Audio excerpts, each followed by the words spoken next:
Man, so today we're going to talk about contractors. I get a lot of questions about contractors, how to find them, how to manage them, how to not get burned by them. And we've all been burnt by contractors before. Unfortunately, it's just part of the business. It doesn't have to be part of the business, and that's what we're going to go over here today. So, I'm going to tell a couple real life stories from me and what we do to put guidelines in place to not get burned by contractors. So, first and foremost, where do you find them is most of the biggest question that I get. And for me, it's always been, I went to Home Depot in the morning, 5 a.m. when they open. I'll go to Home Depot and Lowe's and see who's in there, early getting materials. That means they're getting to job sites early. So those are the types of people I want working for me. Then, when I was driving around the neighborhood, I would see contractors working at other people's job sites, and I would just walk in and introduce myself and ask who was in charge. I got a lot of referrals like that. Thirdly, a lot of referrals just in general. Posting on Facebook, asking friends, asking mentors, like, yo, do you have anybody that you can refer me to that does plumbing, electric, HVAC, fencing, whatever you need? Number 4 is asking other contractors who they're working with. So if you have a really good electrician and you want a general contractor, ask them who they work for or any referrals around the board, because those people usually work, if they work well with someone, then they're going to refer them to you. If they don't like somebody or they do a terrible job or they don't pay their bills, they're probably not going to refer them to you, but you don't want them anyways if they're not paying their own bills. So asking for referrals is another great thing. And then you can find people on Craigslist as well. I've had some success posting on Craigslist, but Craigslist is a free platform. So again, the cheaper something is, maybe sometimes the less credible those things are. And lastly, Thumbtack.com is a great place to find contractors as well. So that's how you find them. And then how do you vet them? That's the next question I get. How do you make sure they know what they're doing? So some of the conversations that I have with contractors is just asking about their business. How long have you been in business for? Is it just you? Do you have a whole crew of people? Or is it you and a handyman? So there's kind of two different types of contractors. One is a guy that says he's a general contractor and has 1, 2, or 3 buddies that work with him. And then they can work on one house at a time, finish that, go to the next house, finish that, go to the next house. The other type is a true general contractor. And what they do is they have, 30 people that work for them, and they manage them all and send them all to different job sites at all different times. There's benefits and downfalls to both. But what I've found is with the bigger general contractors, the more money that they charge because they have more overhead, they have more management. The smaller general contractors, what you're paying them is basically their payroll, their hourly work, because they're the ones at the job working anyway. So you can usually charge less for it to make sense for them. So one costs more, one costs less, but this person over here, if they don't show up to work or they get sick, the job's done. This person over here, if one guy gets sick, they just send another guy to the job. So there's benefits and downfalls to both of the general contractors. But I want to know who, I want to set the expectation. I want to know if it's just them or if it's a whole crew and they got 20 employees on payroll. Next, I ask how their pay structure is. Usually the biggest thing you'll get hit with is pay structure, because most times people want 20% up front, 25% up front, 50% of the total job up front before any work's been completed. And I've been in 2 or 3 lawsuits in my career, and they've been because I've paid contractors early and they've disappeared and never completed the work. So normally that's where the hiccup is. And for us, and we'll get into the exact details, but for us, we don't pay contractors up front.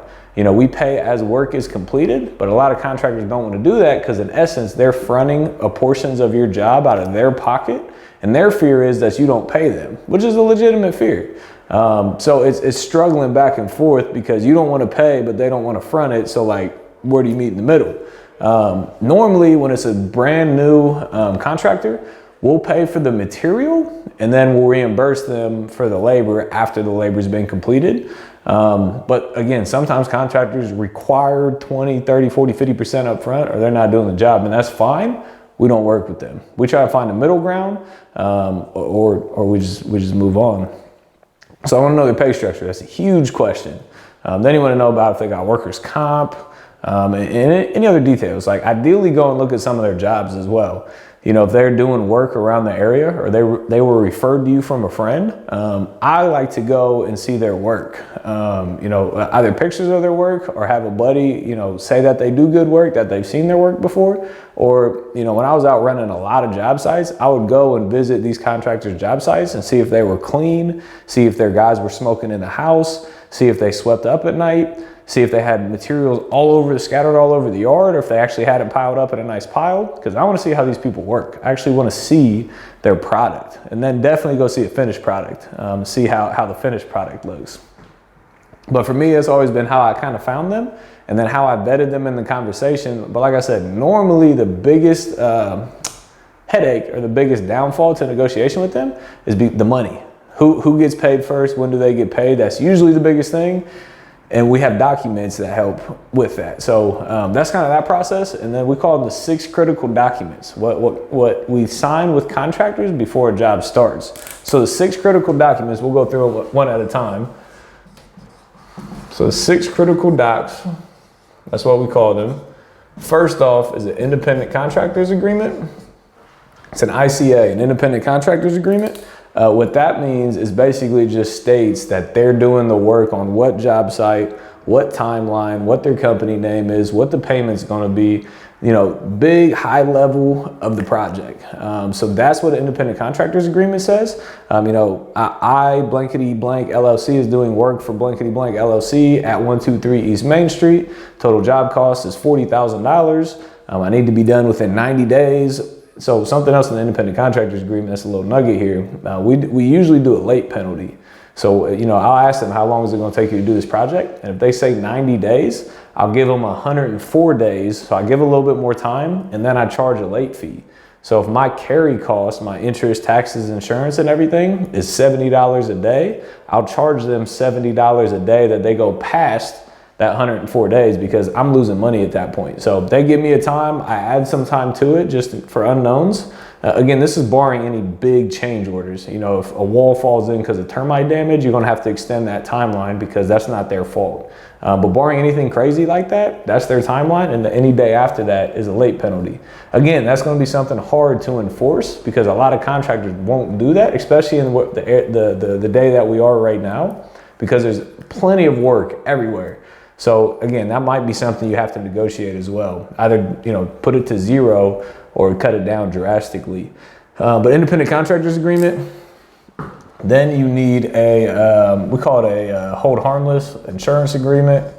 So what this means is that they have to have proof of insurance. So they need a $1 million minimum liability insurance.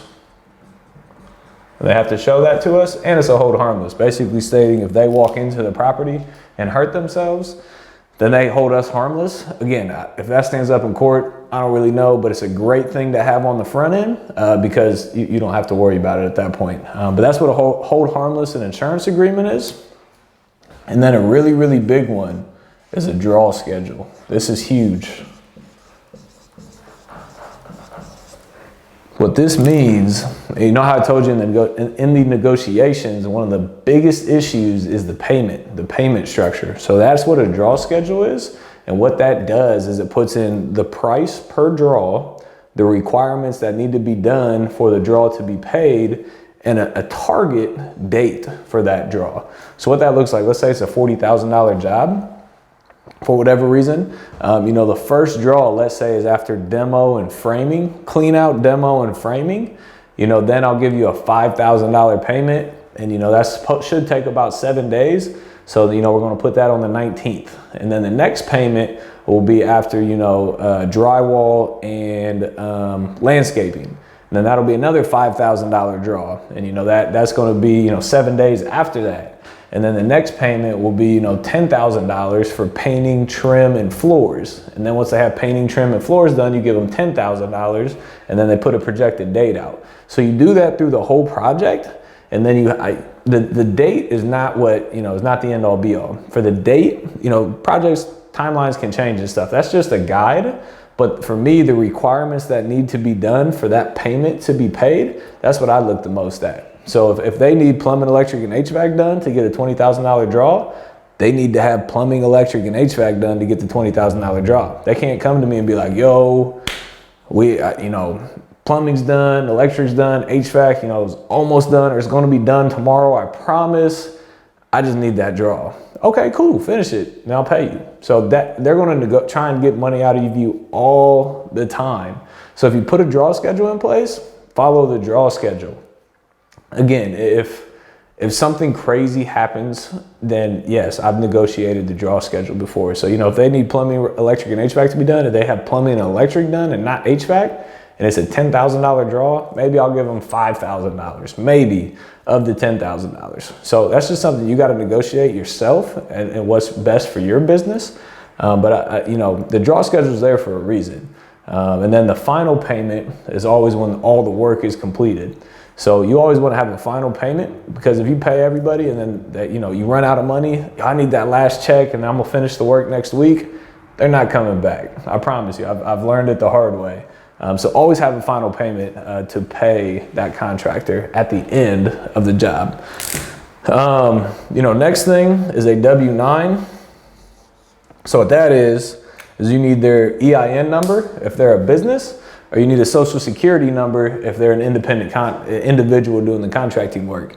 So at the end of the year, let's say you pay them $100,000. At the end of the year, you need to 1099 them, which means that you have to tell the IRS that you paid them $100,000 for you to be able to write that off.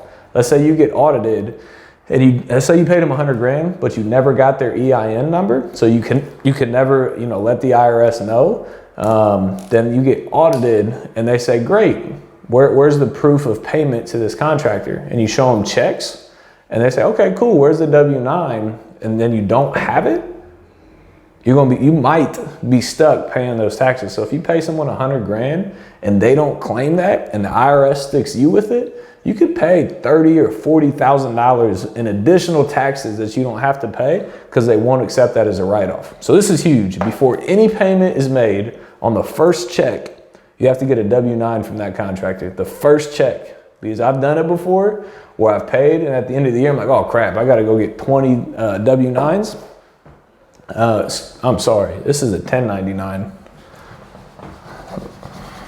So they fill out a form, 1099, W-9, those are kind of interchangeable.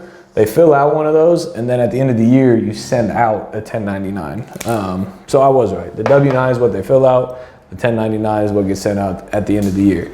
But you have to get this day one, because I've missed getting it, and at the end of the year, I've tried to collect it, and they disappear, and they never pick up the phone and call me back and give me it, because they don't want to claim the income on their taxes. So got to get a W-9, definitely a requirement. Another thing is a lien waiver. So most people get a lien waiver on the final payment. We get a lien waiver on every payment. So what that means is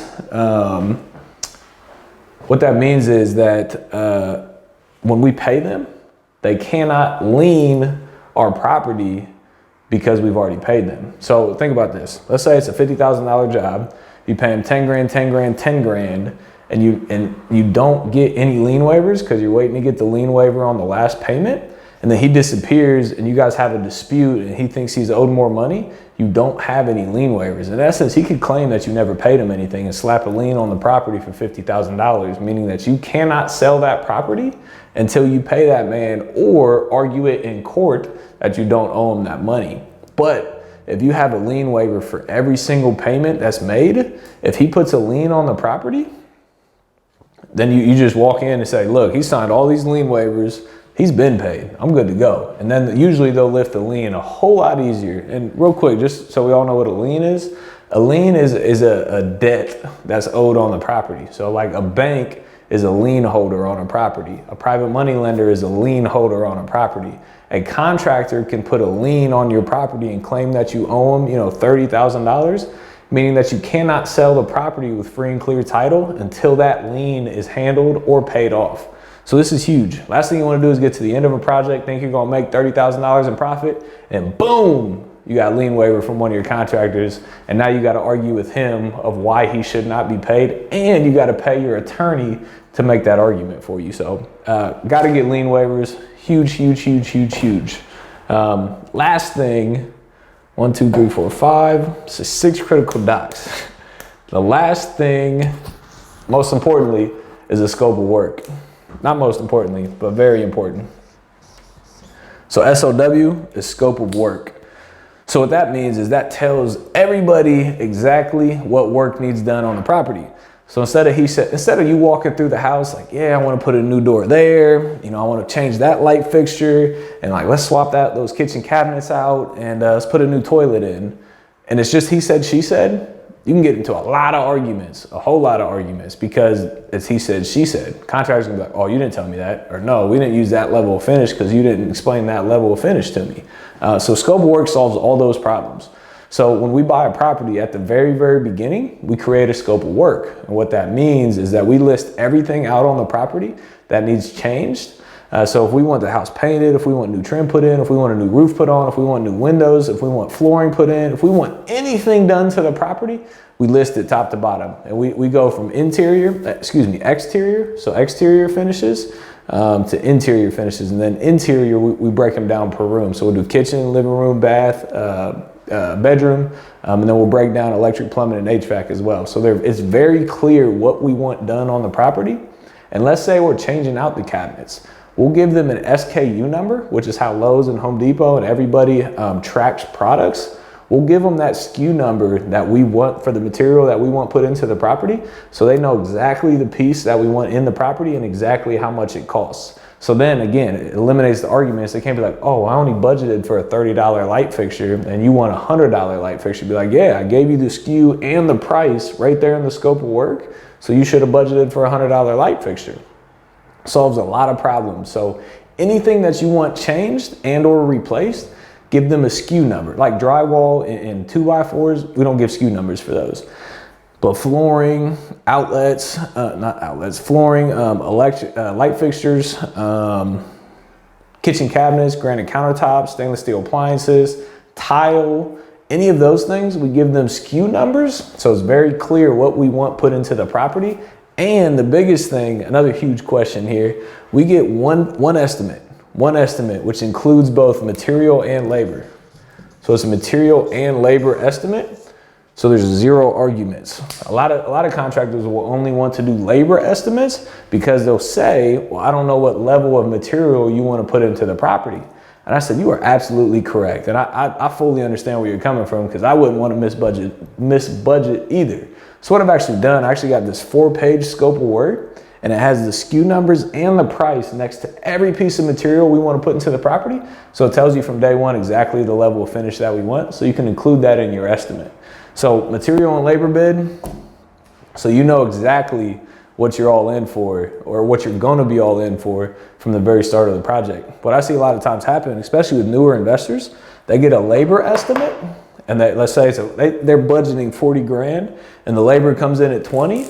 They're like, oh yeah, you know, material is not going to be more than $20,000. And then they get to the end of the job and they spent $35,000 on material and 20 grand on labor. And now they're at a $55,000 budget instead of a $40,000 budget. That's how I see a lot of people mess up, because they miss budget. They don't miss budget, they just don't know the cost of things. So how we do it is we get one estimate, all the material and all the labor, so you know from the very beginning what all is included in that estimate and where you're going to end up on a budget sheet, so you can project your calculation. So like, we'll get an estimate. If it's like way higher than what we wanted, then we'll go out and get another estimate from another contractor. And if both of them are very high, then we'll be like, oh, we under budgeted for this project. So then we go through the scope and we figure out what we can take out of the scope. So if we're replacing the roof, but like it might have a couple years left, maybe we keep the roof on it to save a little bit of money. So then you can start playing with the scope to get your estimate back down to where you need to be to make the project profitable. But when we started using the 6 critical docs, it changed the game for us, because it puts everything in place. There's no more arguments with contractors about what was and what was not included on the project. There's no more arguments about when someone should be paid or when somebody should not be paid. There's no arguments about trying to get a 1099 at the end of the year and, oh, well, I didn't know you were going to tax me. Yeah, I'm going to tax you. You got paid. What do you mean? It eliminates all those arguments, and it puts you, let's say worst case scenario, something goes wrong, contractor, somebody gets hurt on the job, boom. You got a hold harmless agreement, you got his insurance agreement. or you know, the project takes 6 months longer than what you budgeted for. Boom, independent contractor agreement with a late penalty for the project if they finish, you know, longer than what you guys agreed for. You know, you told me you were going to pay me if I finish this, but you're not paying me. Boom, draw schedule. Because the draw schedule is because you didn't finish what you needed to finish to be able to get paid.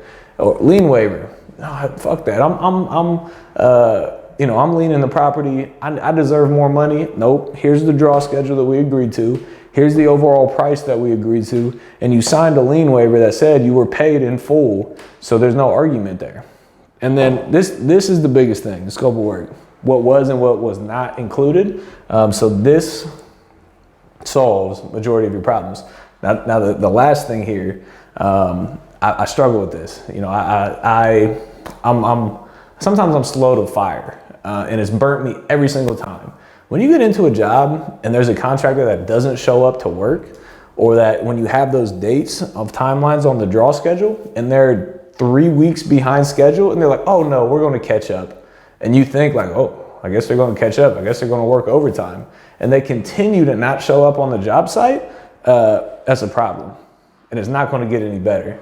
You got to make a quick decision to fire somebody if they're not following what you guys previously agreed to. And I'm not, you know, not a 1000% to the T. You know, everything, you can plan as much as you want, things change. You know what I mean? But if like there's so many things that are wrong, fire them and move on. If you got to make a couple adjustments along the way to make sure that your guys' relationship continues to build into the future, make those changes. Even if you got to pay a little bit more money, I promise you, having a good relationship with a contractor will make your life so much easier, so many less headaches by having that relationship. So don't burn bridges if they shouldn't be burned, but if they're gone and they're completely screwed up, cut the rope, find a new one, and keep moving on. So this is all the contractor side of things. But you know, give me a like down below, give me a comment, let me know your thoughts, and let's share this, please. Send the link out, and let's get more people seeing this. Appreciate you guys.